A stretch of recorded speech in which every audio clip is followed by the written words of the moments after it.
Oh my gosh. Okay, everyone. I have to tell you, we record these things after we've already done the show, but yeah. Welcome everyone to the SellOut Show, the raw and uncut version. And I'm a little verklempt because today we had not one, not two, but three additional guests on the show. So we're calling this the PTI style, pardon the interruption style. This episode has such tremendous value for you. If you're a salesperson, a sales team, even if you're a sales leader or VP of sales, you need to be watching this and like mining for gold. This has a ton of great information. Diana, please tell these folks what they're going to learn in this show. Well, I have to tell you, I really wish that I had thought of some of these things when I was doing my account executive stuff, especially for the hack about being at a conference and getting really good information on the prospects that you want to get into. So it's all about getting data that makes you much more relevant, much faster, and helps you win the game a lot faster. I'm so excited about this show. So. Yes, we're not joking. I mean, we're not usually we are usually joking. We're not kidding. Yeah, try. Sit up, pay attention, take notes, put it in your practice today. Watch the raw and uncut version from beginning to end. Here we go. Here we go. Let her up. Good morning. Good morning. So, do we have little Tatter Tot McFluffernut on the show today? Well, he's downstairs. He's hanging out with Mike, his cat daddy. We're gonna have to bring the brand new kitten on. Well, he's still a brand new kitten because that doesn't last forever. No, he's so stinking cute. Oh my God, so sweet. He melts the heart of a serial murderer. Sweet. He's that cute. Let's see if I can do this without glasses today. Probably not, because we're doing a lot of stuff on email. But okay, so I think we should just jump right into this because we've got all these people like anxiously awaiting our Zoom link to join us on this topic that I got so excited about. We got so worked up about it when we were talking about it the other day that we wanted to punch somebody in the face. So that's our litmus test. Like if we're excited enough about something, we're gonna punch somebody in the face, right? Yeah, you just get. So anyway, so. I don't know. Should we just kick it off? Let's do it. Let's do it. So welcome, everyone. Welcome to the SellOut Show, where we are always sold out. I am Diana Guerin, the irreverent sales girl, where my mission is to bring a dash of dignity to the art of selling. Hi, Diana. Hi, everyone. I'm Sean Carroll Sandy. I'm the Chief Revenue Officer of the Selling Agency, where we coach humans how to sell to other humans. Have you seen my cat?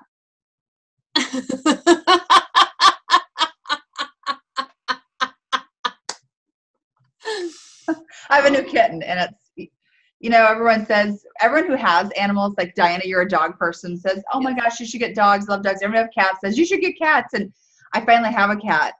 We got a kitten we adopted last week, and it is the cutest thing ever. It's so cute. What's the biggest name ever? I mean, this tiny little thing has this long name. Yes, his name is Tatter Tot McFluffernut Sandy. That is a big name to live up to. It is. Speaking of big names, we have I'm so excited about our show today. Our show let's talk about the topic. We talked to this guy who's going to be on the show. His name is Matt Benati, and he founded a company called LeadGnome. And LeadGnome mines autoresponders for all the missing gold. Oh, ding dong, here he is. Ding dong. Ding dong. Great. We were just queuing you up. We were just telling the world who you are. Hi, Matt. Hi. How is everyone? Good. How are you today? It's a great day. Yeah, it is.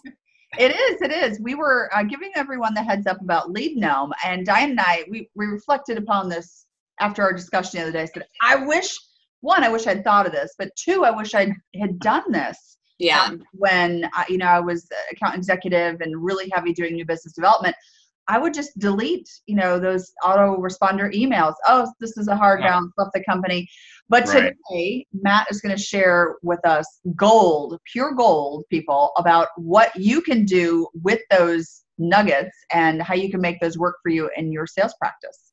Yeah, no, it's true. And I think it's sort of, what do they say?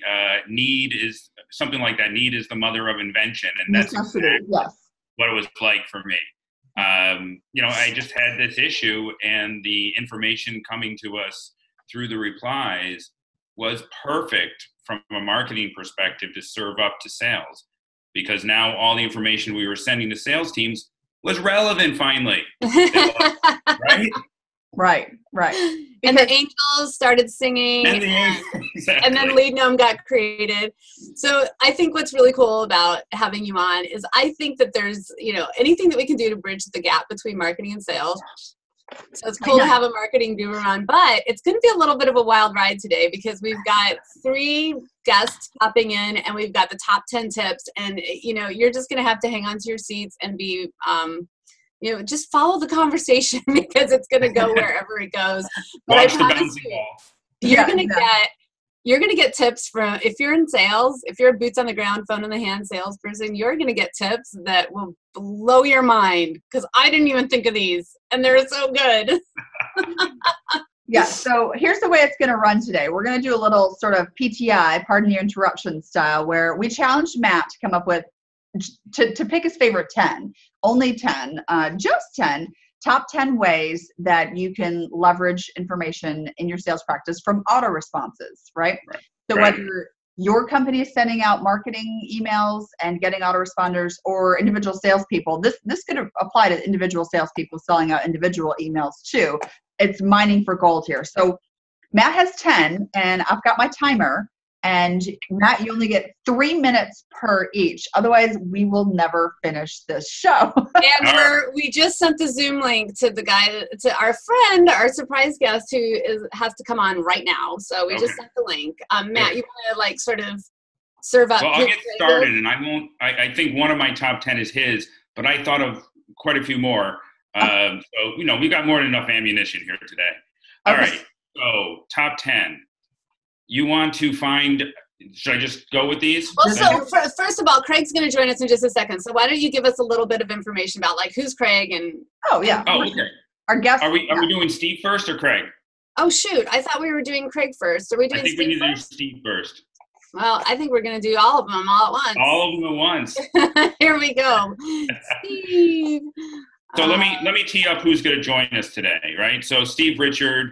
Steve is currently CRO of Exec Vision. We have Craig Elias, who is the author of a great book on sales trigger events called Shift, and is also CEO, owner of Shift Selling, where he talks about how to leverage trigger events. And Craig and I met because he has this awesome process for looking at hard bounces. And I called him up and I said, hey, how about if I give you 9 months timing advantage on that? Take it away, Craig. Yeah, so that's really interesting because for me, one of the things I've learned about sales is it's all about saying the right thing to the right person at the right time. Yeah, And a lot of the data says the best time to sell to somebody is when they're new in a job. In the Challenger sale, they call these people mobilizers. And the data basically says 32% of all VPs or higher will make $1 million worth of decisions in their first 90 days in their job. Wow. Yeah, it's pretty interesting statistic. And from my perspective, I love it because I use certain tools to be able to know when those job changes happen. I used to use bounced emails. You can also use saved searches on LinkedIn. But what I've learned is that the average VP takes 140.6 days to update their LinkedIn profile. So at that point, it's too late. Right. So the question is, how do you find a way to get there sooner? So when Matt phoned me up and I started thinking about this whole idea of not only left the company, but also sometimes out of office or out of town, and that's a great opportunity to go sell to somebody else. And I've been sharing this idea of job changes being a great source of leads for a long time, and I've written about it since about 2007. And people used to say to me, Craig, it's really a nice strategy, but guess what? It doesn't scale. So one day I had some time to myself, and I pulled out Excel, and I started doing some math. And the math goes basically like this. U.S. Census data tells us about 3% of people change jobs every single month. So if I have a list of 100 VPs of sales that I'm trying to get to, or VPs of marketing, or VP ops, finance, whatever it is that you have, and if I track them, I know that in, let's say, January, 3 of them are going to change jobs.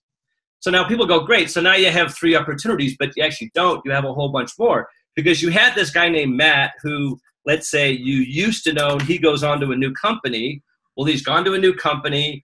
Odds are he's got a bit of a promotion, so he has more money, more authority, more influence. So you phone up Matt, and because he bought from you in the past, he trusts you, and he's highly likely to buy from you again. Perfect. Yeah. Let me interrupt you for 1 second, Craig, because I think this is really super good, and I want to introduce. I don't want everybody to be like, "Who's this other guy that just joined us?" It really is pardon the interruption style. Like, yeah, this is the pardon the interruption style format. So, welcome, Steve. I know that you're on a super tight timeline, so thank you for joining us. Matt, can you share just a little bit about who Steve is and why you invited him on? And then what we'll do is we'll hop back to, because Matt's digging into something really, really cool, but a little bit deep. So let's jump Steve first. How's that sound? Yeah, sure. So Steve Richard is a inside sales guru. I met Steve at a AAISP meeting, the Inside Sales Professional meeting, I don't know how many years ago, and we actually worked together when I was at LogBN. So I know Steve from a variety of angles, and he's really, really super smart, much smarter than I am, particularly when it comes to sales. And so Steve and I have bounced back and forth on a couple of things, and he's leveraging LeadGnome itself right now, which is my organization, which brings these reply emails to bear and brings sales and marketing great information. And one of the reasons he loves it is this thing he calls, I'm going to give you the acronym, and then Steve, you can take it from there and tell us all what it means. But it's OCNC. Take it away. Yeah. Got it. Hi, Steve. So what's your hack? So, first of all, please welcome yourself, introduce yourself a little bit, and tell us what OCNC is, and then tell us what your super great hack is, because I know you're on the way out the door. So I appreciate you joining us. Yeah, I could listen to Craig. Craig, I didn't know you were on this. I could listen to him rap all day on this. That was great. So this is the interesting thing, that, necessity is the mother of invention, and all the best things happen by happenstance and accident, really. So I'm the founder of a company. I've been an entrepreneur for over 12 years and built it up to about 60 employees. It's called Exec Vision. And the thing that happened for us in the early days is we started, like, just our clients would go to new companies, and all of a sudden the phone would ring, or they would hit us on LinkedIn or email, and they'd say, hey, I'm at a new job. We're trying to get you in here.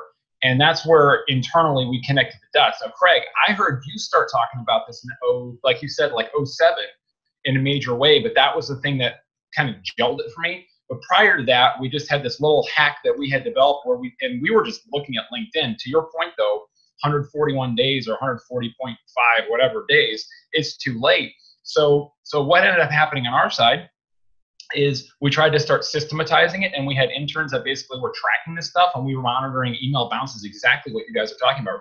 And OCNC is just simply old client, new company, and we were doing old client, new company, and I'll beat you, Craig, 2005, but we really didn't have the science there. I mean, as is the way of an unemployable entrepreneur, we just hacked it together. It wasn't like we had some sort of grand plan. We did absolutely no research. So all of Craig's data is fantastic to support it. So then along the way of the journey, we started hearing about, at the time, SalesLoft, a company in Atlanta, was doing something called job change alerts. And Craig was talking about following people to their new companies and getting in within the first 100 days, where a massive amount of discretionary spend happens.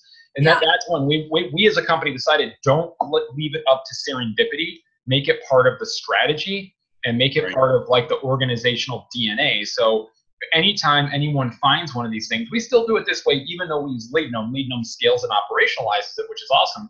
But we still do this thing where, like, everyone in our company is programmed with OCNC in the top of their mind. And as soon as they catch any information that someone's about to leave and go to a new company, here's the hack. This is what's so valuable. In Salesforce, write the word former before their title in capital letters. Put it in parentheses and type the word former. And the reason being, if you know someone's going to leave. So actually this week, I got a call from a well-known SVP of sales of a mid-sized company who said, Steve, inside information, inside baseball, I'm going to be gone. I will be leaving, right? But it's not until the end of the year. You can't tell anybody that I'm leaving. So me, on my side of my CRM, I write the word former in caps right in this title. And then periodically we have interns or, scaling it with LeadGnome that can identify all those people with forward where the emails have bounced, which trigger, boom, they're in fact gone. Follow them. We are always the first phone call and email they get when they land. And they even say, they're like, Steve, I knew it was going to be you. I know.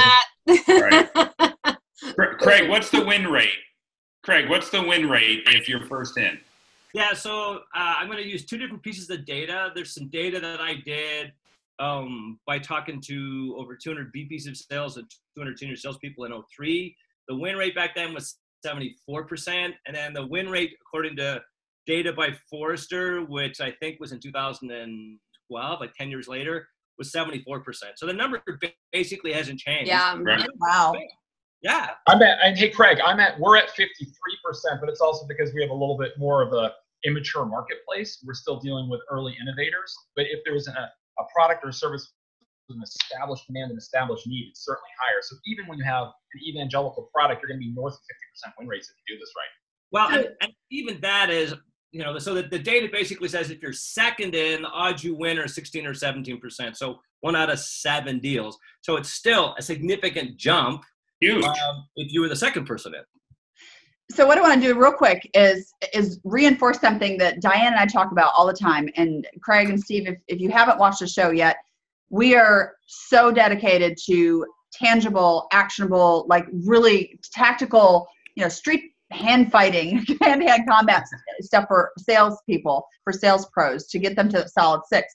So what I see and what I hear from a lot of experts and people who've been in this role, and you guys are reinforcing this, is a theory, I don't know if you can see this, that taking things that you've done intuitively, and when you wrap intention around them, like when you did that intuitively, you said, oh, you know what, old client, new company, I'm going to do that. But when you wrap the tools and technology around it in the purpose, the structure and process, then you build scale. So that is how you grow as a salesperson. That's how you grow companies. You move from intuitive processes, rapid process around it, and that's how you scale. So I love that. You guys, it's like we served it up on a platter. Can I give you one last thing, and then I'll drop off because I know. Yeah. Thank you for being with us. But yeah, give us your zinger. Last thing. So you have to make. I believe very strongly that data is everyone's responsibility. You have to have a culture of good, clean data. And I know there's tons of data tools in LeadGnome where obviously, Matt, you're on. But even with those tools, you have to have that culture of data. So one of the things that we do is every time in my organization, if someone finds, it could be me, it could anybody else, a signature line for a prospect that has a cell phone number or a direct line, if that is not in Salesforce, you have to give us 10 push-ups right in front of everybody. Make it fun. That's great. And we do it with the OCNCs as well. If you miss an OCNC, you're going down and you're giving us 10 push-ups, and everyone claps and do it, and it's fun. It's not like the bad dog speech where you whip them, and it makes it part of the organizational DNA and fabric. And after being in that environment for a few months, you don't forget. Right. So do you have really fit employees or really? I was going to say. It helps your health care. It's great. It's a win-win. That's so funny. I do that to my kids, and I do that to my Girl Scouts too. Whenever they do something, drop and give me 10, or make them run laps. So yeah, that's a big motivator. Like, I love that. And then, okay, sorry, one more. I'll give you one more last one that we do, which is whenever people make a dial and they disposition their call the wrong way, we have essentially a swear jar. It's like a big tub from something you buy at Costco or BJ's when you eat all the bears or something, the cookies, and you have to put $1 in. So hey, you just dispositioned a call that was 6 minutes long, no answer, no voicemail. Who has a 6-minute no answer, no voicemail? Put $1 in the swear jar, and then they all use it to go out and get drinks anyway. So it's fun. It's all anyway. good. All right, hey Craig. Good. Thanks, Awesome Steve. talking to you, man. It's been a long time, Matt. Thanks for having me. Yeah, and Thanks, Steve. Well, I'll email you, and we'll put whatever you want in our notes below so that people know where to find you. Awesome. Oh, hey, if I can I plug one thing? Is it okay? Can I plug? Sure. Okay. CallCamp for anybody who's involved, and actually we should get both of you to be celebrity guest coaches. What we do is just like Groovin Quarterback Camp. So what we do is we break down real sales calls. We listen to real sales calls. We analyze them for what works and what doesn't. So if you're up for it, we'd love to have you on a show. We get about 500 people per. Oh my God. That's what Sean does. We should have you and Lauren on that. Well, yeah, we can talk about that. We've got some sales. We've got some chops there. That's cool. Call recording and listening those calls. It is a huge way to improve. Oh my gosh, the results are just phenomenal when you listen to your own calls. Painful. Takes a little bit of courage. All right, Sean, I'm going to hold you to that. You're coming on the show. All right, everyone. Thanks a lot. Have a good one. Bye. Thanks, Steve. Bye, Steve. Thanks. Thank you, Craig, for being so gracious. Yeah. So, I loved what he brought in your data, but continue, please. We're really super interested in your hacks. Yeah, so this old contact new company actually is one of multiple opportunities every time there's left the company or bounced email or whatever you see on LinkedIn. So the second one actually, so I had this guy named Matt who used to be a customer. He's gone somewhere else. I want to pick up the phone. I want to talk to him because I want to find out if he's likely to use my service in his new company. But the second opportunity is actually a guy named Steve because Matt replaced Steve, and Steve's gone on to a new company. And when he's gone on to a new company, he's got more money, more authority, more influence than he had before. He's also highly likely to change vendors when he moves to his new position. And sometimes he'll take his old vendor with him, sometimes he won't. But here's the thing. Steve talks about being proactive. The whole idea about being proactive means you will get in there maybe before their existing vendor gets there, and it's on their list of things to get done. Yep. And they haven't started. They're like, okay, I'll start with you and let's see what happens. Yeah. So that's two. Third one is the person who replaces Matt. If you've got a customer, you want to make sure you keep them. But what's interesting for most salespeople is they don't sell high enough up the organization. Right. So that when Matt disappears, Matt's a nice guy, right? But he won't introduce me to his boss. And if I try to go around him, he'll cut me off. So when he's gone, I can go to his boss and there's zero consequences. Right. So that's an opportunity. Then the person. So that's a really good idea. But how do you really do that tactically, right? So you've sold into an organization, you want to be multi-threaded, but the person that you're dealing with doesn't necessarily have any investment in you being multi-threaded. How do you do that in a sophisticated, elegant way? Mm-hmm. Get the buffer of a whole bunch of people. How do you do it in a short way? So for me, the way I come at this about saying the right thing to the right people at the right time is I basically have 7 seconds to help you. So I need to figure out what's the real value of being my customer. So I can't use nouns to describe the product. I have to use verbs to describe the value. So if, let's say, you were a VP of sales, I would go, hi, Diana, my name's Craig. I've been working with Matt for the last few years, and I wanted to reach out because I have some really simple ways to have more of your reps make quota. Got it. And you're going to ask me how. So now I'm engaged in a conversation. And then I want to set up a meeting if I can. And one of the things that I've learned, and maybe this is something Steve doesn't do, but maybe he can, is that what I've learned is if the company I'm talking to does not have a second person on my first meeting or first real call, then they're really not all that interested. So I always say, who should be the second person on that call or in that meeting? For me, it's a qualifier. And the data basically says, this comes from, who's this guy? One of the Ring guys, Donato, no, it's not Donato, somebody else. But basically the data says a second person in your first meeting or first call makes you 3 times more likely to get them as a customer. Okay, hold on. Because that is really, really, really, really important. Yeah. I like the way you put that. I've done this in a different way, but I've not done it this way, Craig.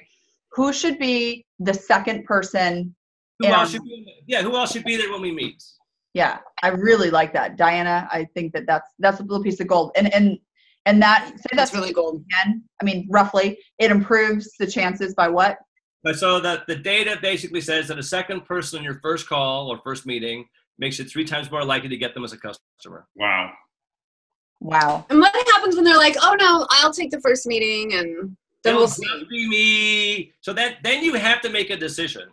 Do you really want to go talk to this one person? Because here's what most of my customers have experienced. If only one person is willing to meet with you, they're really there just to for your ideas, and they've already met with somebody else, and they just want to justify that they're going to buy from somebody else, and that's why they want to just bring you in.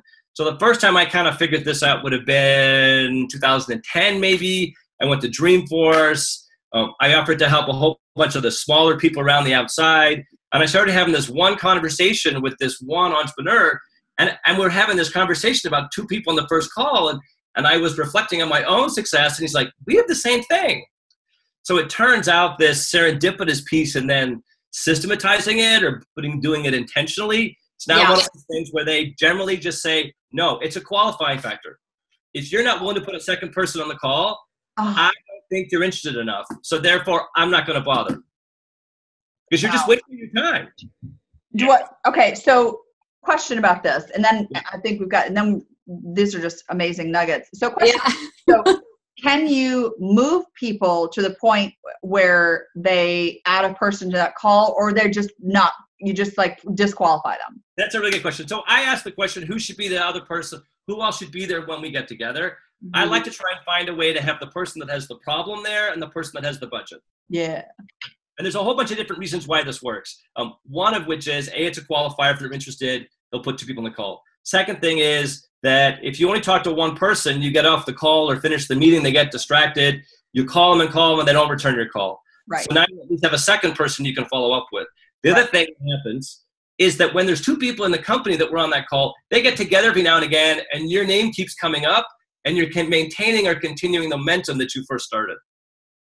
Yeah. So whoever that is, I like to get someone from finance. If I'm talking to a VP of sales or a VP of marketing, especially marketing, I want to get the sales guy or gal involved. So I want to try and find a way to come at this from two different angles. Yeah. And I make it all happen. The other thing that I find really interesting happens is deals tend to happen a whole lot faster when you put sure.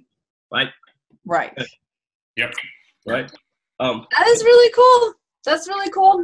I'm gonna try that. I'm gonna experiment with that over the next couple of weeks. I've got one of my clients serves up appointments to me, and I'm gonna try this. Who else should be on the call? That's really good. Who else should be there when we get together? Oh, I can't think of anybody. Well, I'd love to try and have somebody there from operations or finance. Who would that person be? Right. Yeah.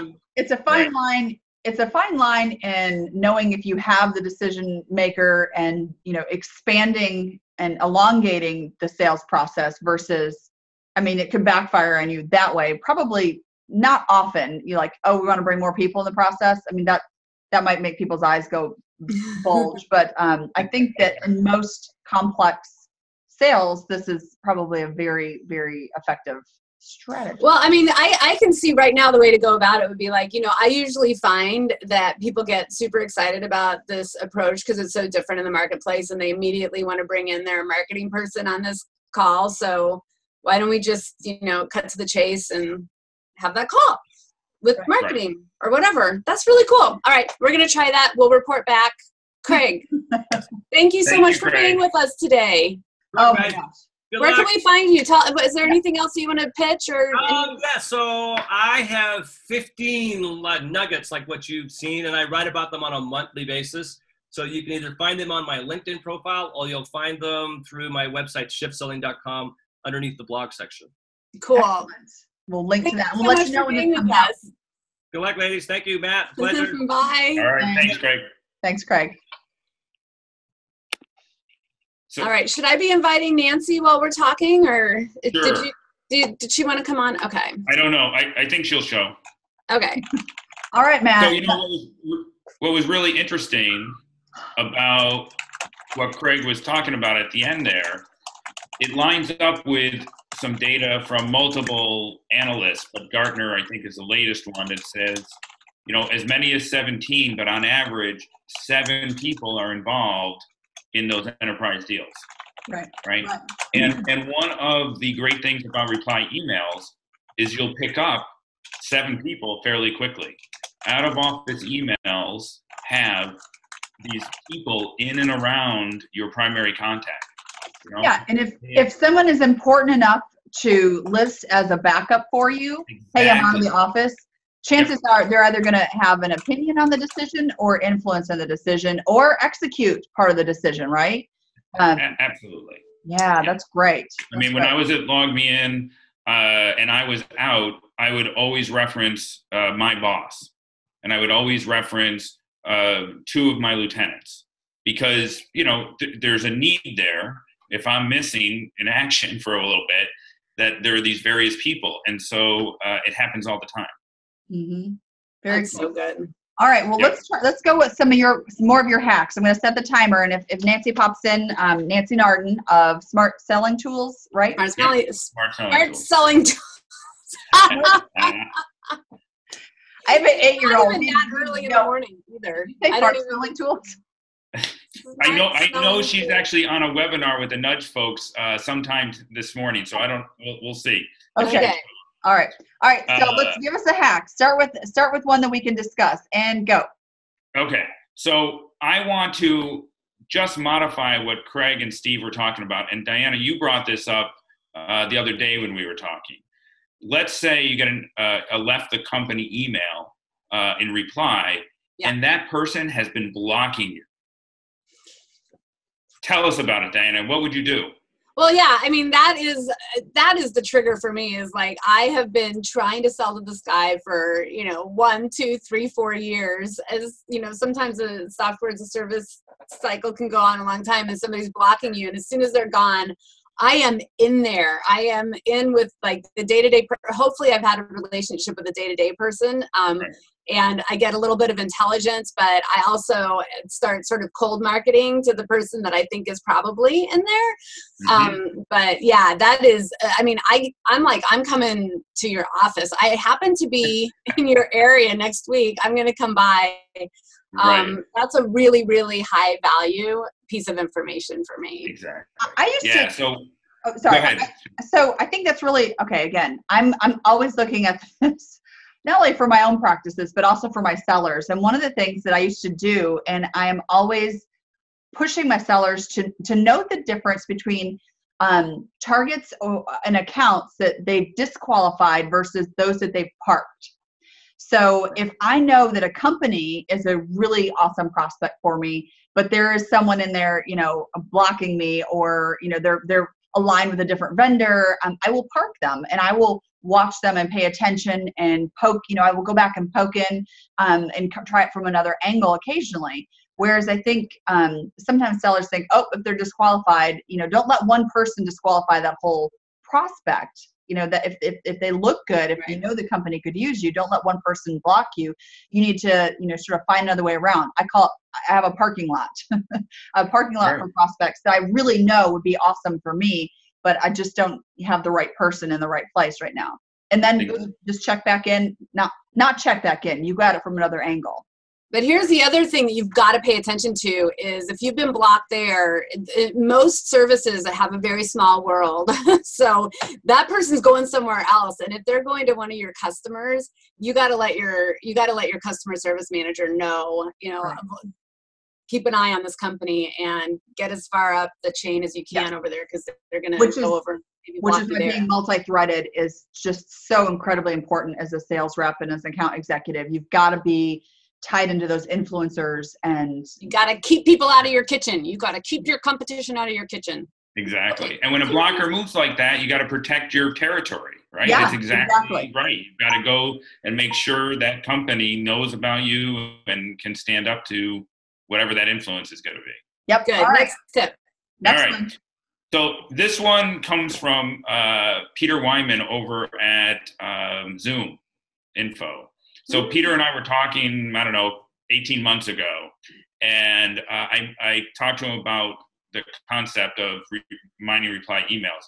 And he said, that's killer good. He said, when I go to events from now on, after I shake the person's hand that I meet, I'm going to immediately send them an email. And I'm going to get their out of office, and then I'm going to get more people at that organization and all the information about that person.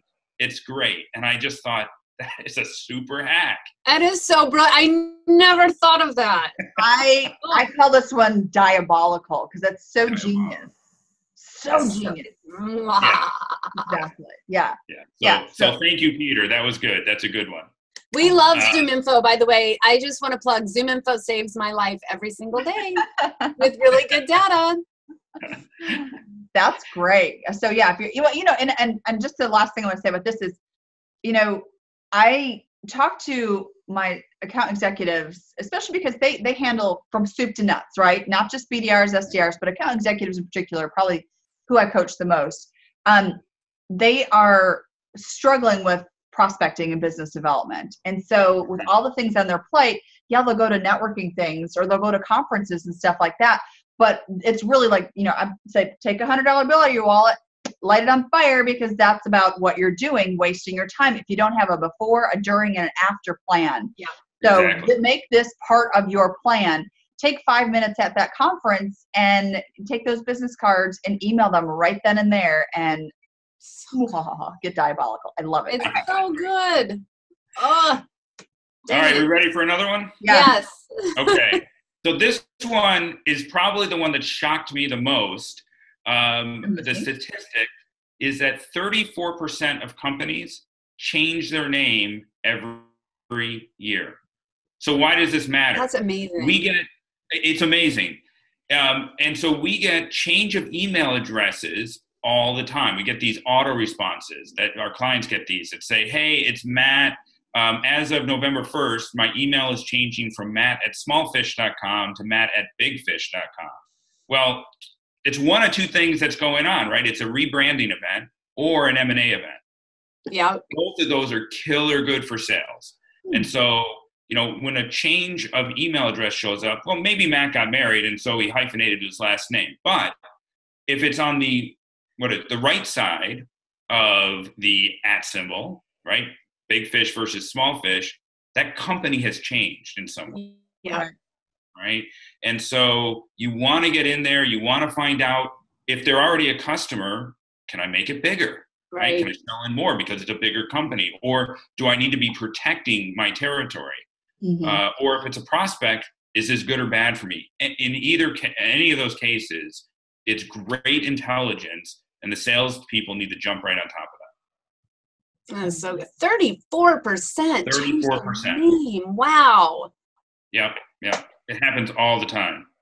Boy, Sean, you must have been drooling over that statistic when you're in print. I mean, they have to like rebrand every single business card, every single piece of stationery, the website. Oh my God. That's funny because those types of triggers, I mean, huge. We had a love-hate in print. I used to sell digital print services. We had a love-hate relationship with marketing departments. I loved them because they're so, you know, brand guidelines and style guidelines, all that kind of stuff. The more times they change things and got persnickety and all that kind of stuff, like bring it.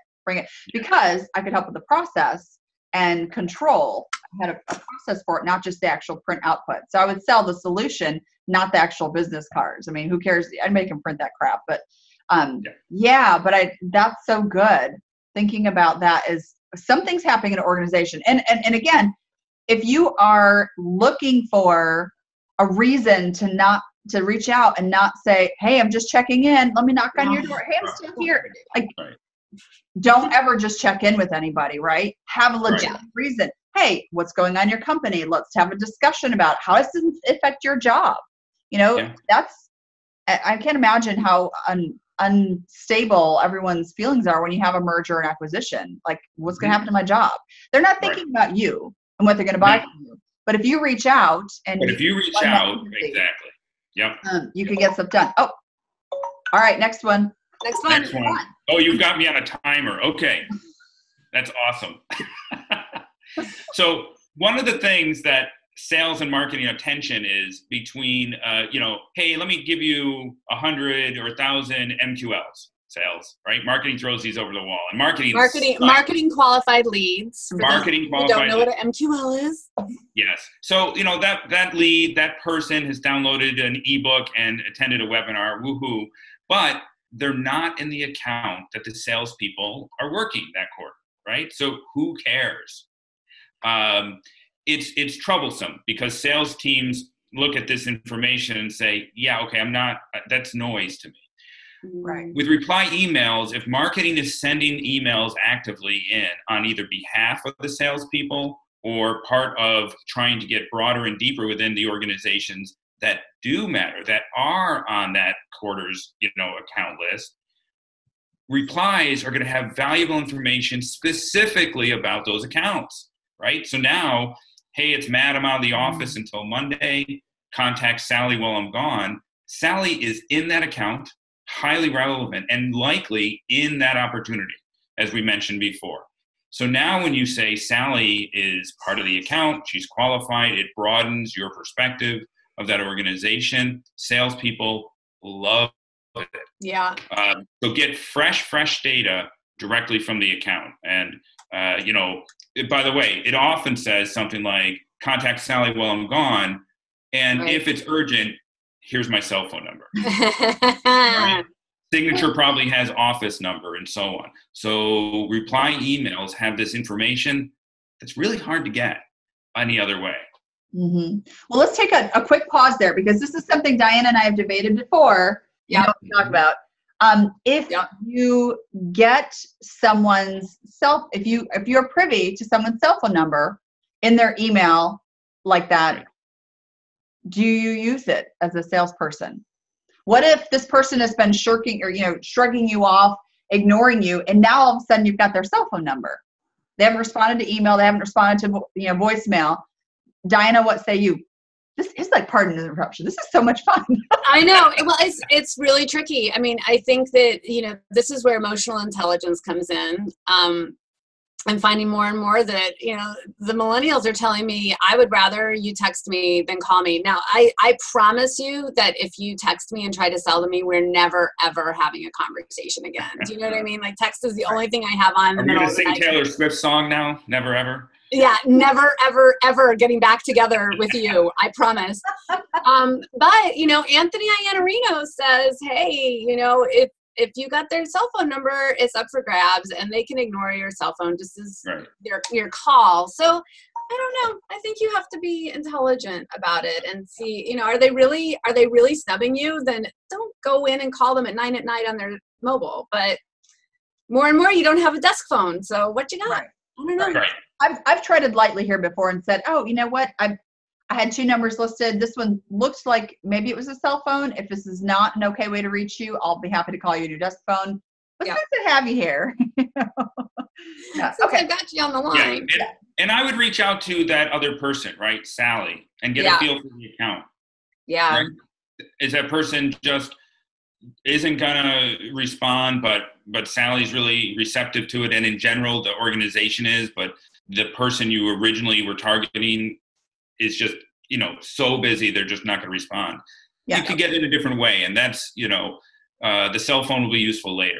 Yeah. I found if it's not, if Sally is the support person and not the boss, what I've done is like that person, if I can't get them to respond, I've called Sally and said, Sally, I've got your name from, the last email I sent to John or, Susan.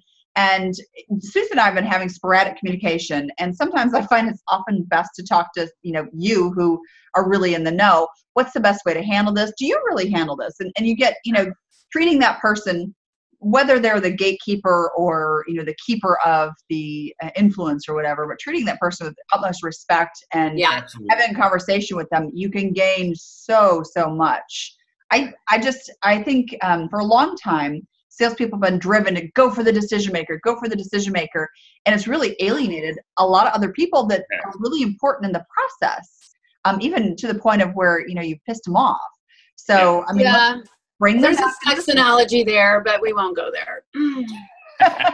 Okay, all right. So we have to, let's keep going, Matt. This is all right. Let's do another. So this next tip comes out of, and I don't even know if it's on my list. I just thought of this as we were talking because it's such a good one. So one of our customers expanded their product set, right? So they were very focused on this one part of marketing, and then they expanded their product set, and they wanted to get a hold of not just the events person who they were originally working with targeting, but the demand gen, the marketing ops, right? The director and VP of marketing, those kinds of things. And what happens is as you email folks, you get these replies back, and you do get people around them. Mm-hmm. And they, with just reply emails, crushed it. In 6 months, they expanded their pipeline by $30 million. Wow. So they were okay, let me just recap. This is a client that was expanding their products and services product line. Right. And all they knew were the event leaders, the people that do the events at these companies, because that's all they ever sold to before. Okay, so they essentially just went deeper, wider in the company by using autoresponders, reply email. And here's one of the tricks for that too, right? So I'll sort of double up on this. If you're sending newsletters in, which you should, and we've all been taught you should, but we almost always waste that, right? So yeah, we send in newsletters, great, we gave them some information, and people do like that. But one of the main reasons you send in a newsletter is to know whether the people you're sending to are still there, right? In the old days, you would send it in and you wouldn't, it went. With reply emails, if you're looking at those, you're getting all this great information back. And here's the tip, here's the trick. If you're consistent sending month after month, go ahead and send it during Thanksgiving. It's still in November, it's your monthly newsletter. Send it on the 4th of July week, right? Oh my God. During New Year's Eve days and all that. You're going to get a huge spike in out of office. And all that information is going to come back, and you're going to get a ton more information about that customer or that prospect. Again, consistency here is important because, it's kind of diabolical again. It's double diabolical.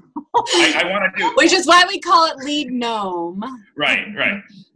So, but if you're consistent, then if you happen to hit on a month that has a holiday in that holiday with your newsletter, it's just your company sending their newsletter again. But you're grabbing so much more information. So smart. It's a great tip. So smart. Yeah. Wicked smart. Wicked smart. Okay. Wow. Okay. I love that one. Okay, you were this one's almost time. Ready? You're gonna hear the timer. All right. Better than an air horn, right? Okay. All right. So another one. Gosh. These are so good. Let's see. What are we on? Number 4? I don't know. Like 25, 30, 30, something like that. It's good. Okay. I don't know if we're going to end here or not, but connect rates, right? Okay. How do you know when to call somebody? When's the optimal time to call somebody? Well, likely it's when they're in the office. Yeah. So we love when we get out of office emails because they almost always tell you when they're going to be back in the office. Right. So you should set yourself an appointment, right, on your calendar for, I don't know, the day after, let the person clean up from wherever they were, right, get through all their other emails, and then give them a call. This will increase your connect rates just like that. That's so good. Well, and Sean Carroll Sandy has, we did this in our summer selling tips, but tell us your really cool thing that you do with I'm out of the office. Oh yeah, like this is part. I don't accept this excuse from my sellers. Well, it's summer, everyone's on vacation. And I'm like, awesome. So if you call in or you send an email and you get I'm on vacation. I especially love to call and ask like if they get a support person, be like, oh, I'm going to call them when they're back, but did they go anywhere fun or whatever? But I'm in Memphis, so I've got Memphis postcards. So I'll send them a wish you were here in Memphis kind of postcard and say, hey, I called when you were out of the office, heard you were someplace awesome. Would love to, talk about XYZ when you get back. Next time, please take me with you. Just something. And it's not an email, it's not a phone call. And when people get back, there's generally like a little lump of mail they get, right? They're going to sit and go through all the mail.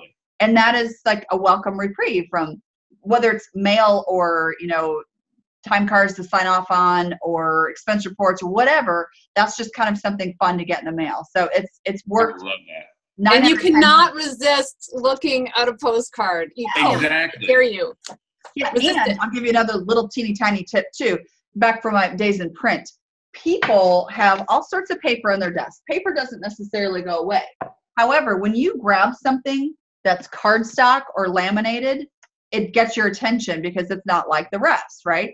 So if you're going to leave something for someone or mail them something, don't make it a plain old piece of paper. Make it cardstock or something laminated. Make it a different size. Make it colorful. And people are also very hesitant to throw away things that are laminated. It doesn't feel good to throw away something that's laminated, especially if it's got phone numbers or tools or tips or measurements or something on it. Yeah. I love it. I love it. And if you can relate those tips, right, to something they're interested in, obviously, It's a big deal. That's so cool. I love your timer. I do too. All right. Okay. So how about one more? Do you have one more really, like, what would be a grand finale for us, Matt? All right. Like, Let's with all think the about fireworks. this. Well, let's see. Craig stole my final one, which was the 74%. Frig. I know. It's okay. It's okay. We What can else dig can into we that do? one more if you want to.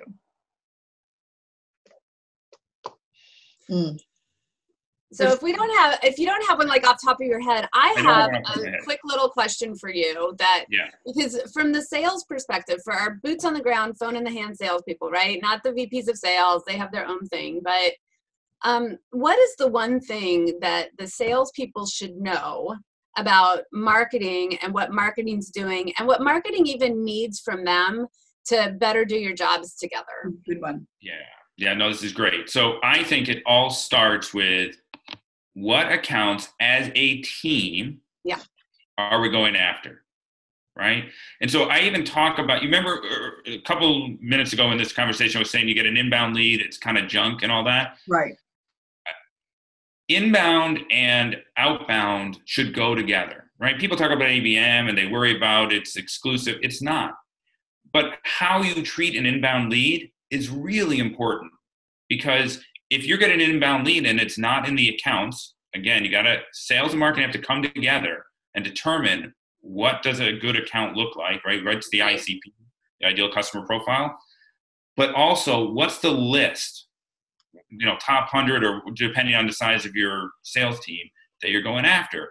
And so I teach my folks to look at inbound in 3 ways. When an inbound email comes in or somebody's signing up for something, is that in one of the accounts that is on that list for that quarter? If it is, get it right over to sales, right? That's a gold star lead through inbound. If it meets your ICP, super, nurture them, right? Because it's going to be on the list next quarter. Right. Who's doing that? Is marketing taking this inbound? Marketing should be taking the lead on this. Okay. So right, it's absolutely marketing. Okay. But you're trying to make it relevant to sales. And if it's not your ICP and it's not a named account or a target account, don't bother. Right? They're not going to be a good account for you. Why waste your time if you only sell into finance and somebody comes in from manufacturing? Who cares? Right? Maybe send it to a research person and say, maybe we're missing manufacturing, but likely you're not. It's just a random person looking for, they did a search and your ebook came up. But you don't want to send that over to sales under any circumstances. It's just noise. Yeah, I find this fascinating because I'm sure, Diana, you download a lot of white papers and I set up for a lot of demos of things for my sales teams to sort of, pre-qualify, is this a good tool or is this something we're interested in?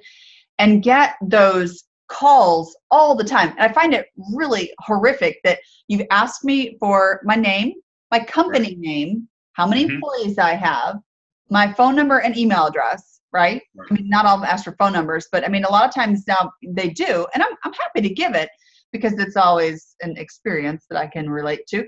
And then they'll call me and I'm not a great fit. And they've not even gone to the website and looked to see what I do. I have people who call me asking for Mr. Sean Sandy all the time.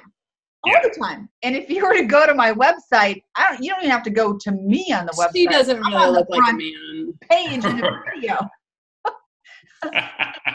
and I'm like, what and this is where I think the marketing and sales are really struggling with the inbound, outbound, is some poor person has just been given this information and been instructed to call.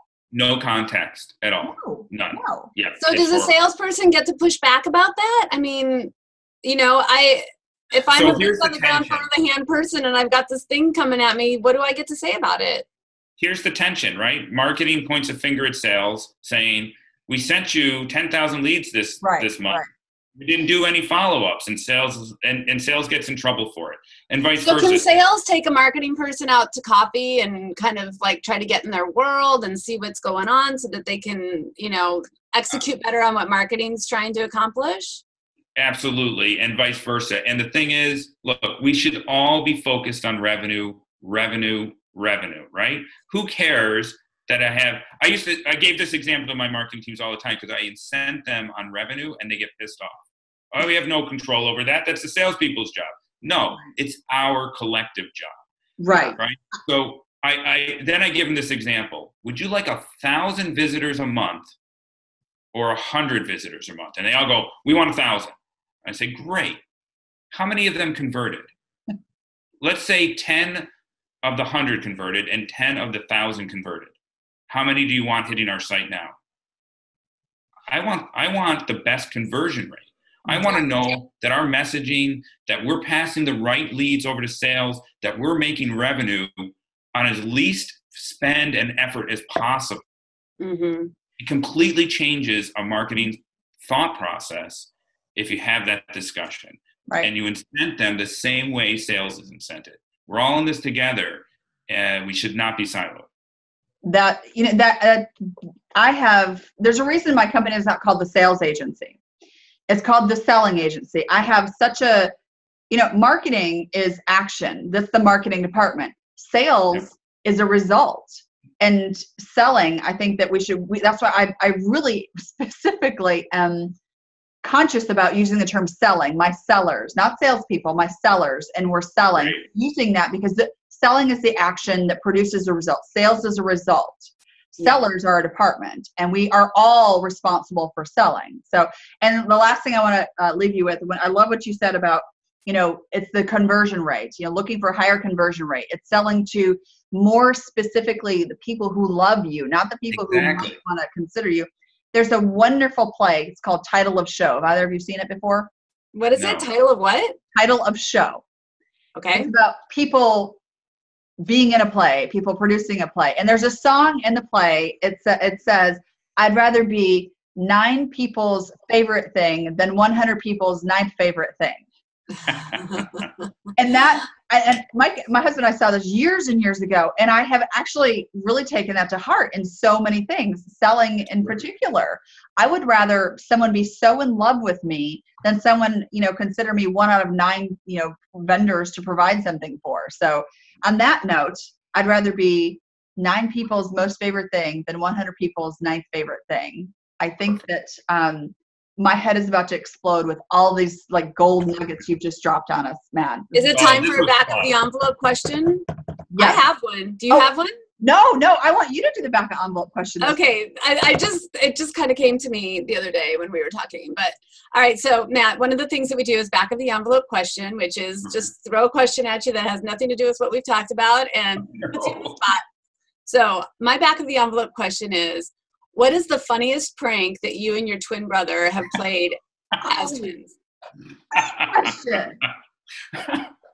Okay, well, I don't know if it's a prank, but it's the cutest thing.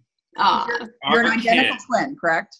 I have an identical twin. I'm actually in Georgia right now because I've been giving a couple of talks this week down here, and I'm in his house. Our kids could not tell us apart as toddlers. And so it was just so cute. They'd run up they just grabbed a leg, right? You know how kids do that. And it would be the funniest thing because you'd reach down, you'd grab them, you'd bring them up. And they had this look of, is that my dad? It's hysterical. They smell you like, you don't smell like my dad. You don't smell like my dad, yeah. Did you ever prank them? Did you ever do it on something? Oh, yeah, we switched classes, we did all kinds of stuff. Even dated the same woman. That was a mistake. That was never oh man, you deserve your own show for that. We need to go into that. That's hilarious. So I got to tell you then, since we're on twins, I met my marketing director through social media. She's got, let's see, how was it? I was looking at her company to do something kind of different in marketing. They did contests. Ends up, she started working for me instead. She left that company. The reason that I reached out to her was, 1, she was at this company and I kind of looked at it, but 2, on social media, she talked about trips. So she has triplets. Oh. And it turns out that not only does she have triplets, they were born on the same day as my twin and I. Oh my goodness. I mean, it was destiny that she was going to be part of my team. It had to happen. Well, this is so good. So Matt, thank you so much for joining us. Is there anything that you want to pitch? Well, you know, of course, LeadGnome does this stuff automatically, right? So one of the things we didn't talk about is automation. And I purposely stayed away from it until now. But the reality is we spend way too much time entering all this information into Salesforce or Marketo or what have you. Yeah. And if we can automate this process, we win. And that's what LeadGnome does, right? So we go through with an AI engine, artificial intelligence engine, we look at these replies, and we synchronize this data right into the systems you use every day. So salespeople, they want to take the time to look at these out-of-office information because it's there. Nobody has the time. And if you're in marketing, you're just deluged with all of these responses. You don't have the time. And that's what we do. That's our secret, right? So we automate this process. We have a 30-day free trial, so check it out. Awesome. Awesome. So, and you can find Matt on Twitter and LinkedIn, and we'll link LeadGnome.com. You'll probably put something out there, right? Put his home address on there, and exactly. I'll give you my twins' address. Cool. So not this Sunday, but next Sunday, the Raw and Uncut version of the show will come out. And then at some point, sometime, the edited version will come out, and we'll let you know about both of them. Great. Thank you for being with us, Awesome. Matt. Really Thank you. This was a lot of fun. I appreciate it, especially in short notice. It's fun. All right, take care. Hey, and remember, let's figure out how to get your teams using our system if it's something you think would be useful. Yeah, I've got a couple. I'm gonna reach out to. Okay. All right, let me know. Thanks. All right. Matt. Take care. Have a great day, Matt. Thanks. Bye. Wow. Wow. That was just woo. I know. I think, okay, so we need a couple props for this show. One, I'm going to find like gold nuggets and like drop the gold nugget. And then also I'm going to get a fan that I can turn on, a high-powered fan, and be like, this is a blow your hair back moment. Because that's how I felt. I mean, really, oh, well, we'll just have Tom like drop in some graphics. Those are good. That's a good idea. This was Craig, Steve, Matt. I mean, this was really great. I cannot wait. This is the next one I'm going to edit. This is the next short edit one. It's so good. I mean, it's going to be a long short edit because there's too much. That's fine. But there's so much. I can't wait to connect with my sellers. I mean, that's what I love. I love doing this show because everything we talk about, all, the guests we have, not just the experts, but even the SDR experts and the salespeople we have on this, I take it all and I'm bringing it to my salespeople, and they're eating it up, using it, and swinging bigger sticks. They're having a lot of success with this, so it's awesome. So, all right, we have to wrap this up. All right, we gotta wrap it up. So, I'll kick us out by saying, stop hoping. And start selling. That's right.